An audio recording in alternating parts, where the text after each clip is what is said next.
warahmatullahi wabarakatuh.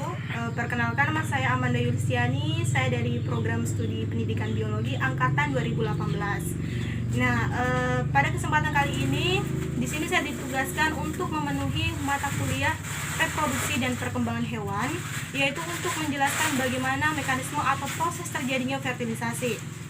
Nah, sebelum saya menjelaskan tentang bagaimana proses mekanisme terjadinya fertilisasi, di sini saya terlebih dahulu akan menjelaskan apa itu fertilisasi. Jadi, fertilisasi adalah proses penggabungan membran dari dua gamet. Nah, di mana prosesnya itu terjadi perleburan antara sel gamet jantan dengan sel gamet betina yang melebur menjadi satu, sehingga yang nantinya ini akan membentuk zigot, dan zigot ini akan membelah yang nantinya akan menjadi individu baru.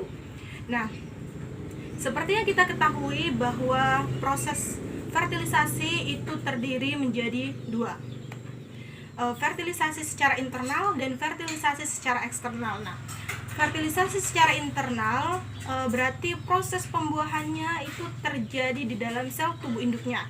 Nah, sedangkan proses fertilisasi secara eksternal itu berarti proses pembuahannya atau fertilisasinya itu terjadi di luar tubuh sel induknya. Nah, proses fertilisasi ini terjadi pada tuba falopi. Untuk lebih jelasnya, di sini saya akan menjelaskan bagaimana proses terjadinya fertilisasi. Ya, jadi proses terjadinya fertilisasi itu, yaitu yang pertama penetrasi sperma. Nah, di mana penetrasi sperma ini ditandai dengan oosit sekunder mengeluarkan fertilization untuk menarik sperma agar mendekati. Nah, setelah itu sperma itu akan menembus lapisan-lapisan yang mengelilingi oosit sekunder dengan mengeluarkan enzim hyaluronidase untuk melarutkan senyawa hyaluronid pada korona radiata. Nah, setelah itu kemudian itu akan terjadi pengeluaran akrosin.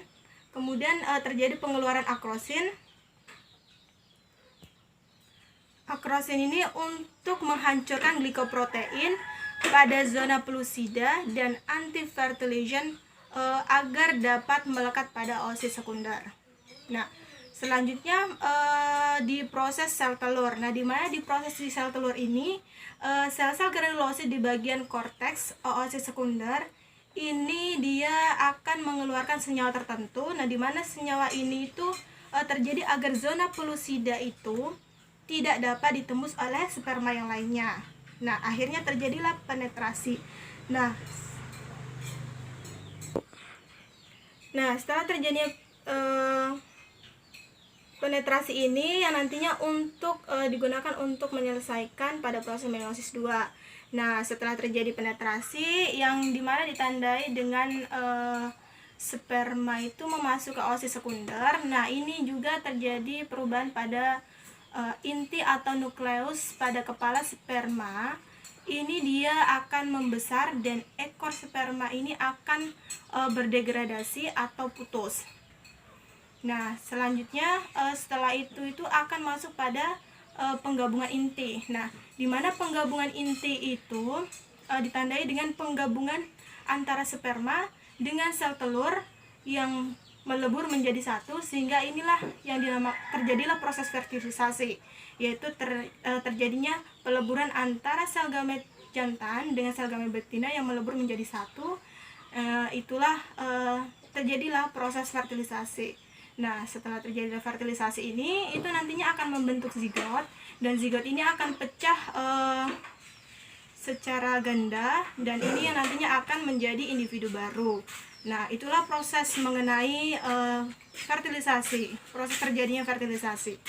Nah, cukup sekian yang dapat saya sampaikan.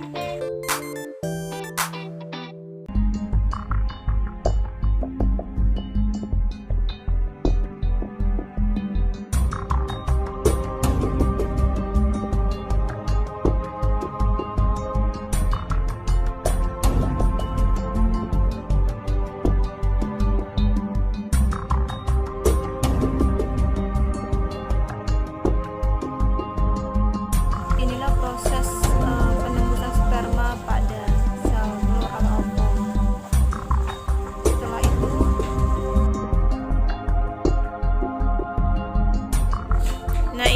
terjadi proses pemutusan ekor sperma, akhirnya terjadi fertilisasi.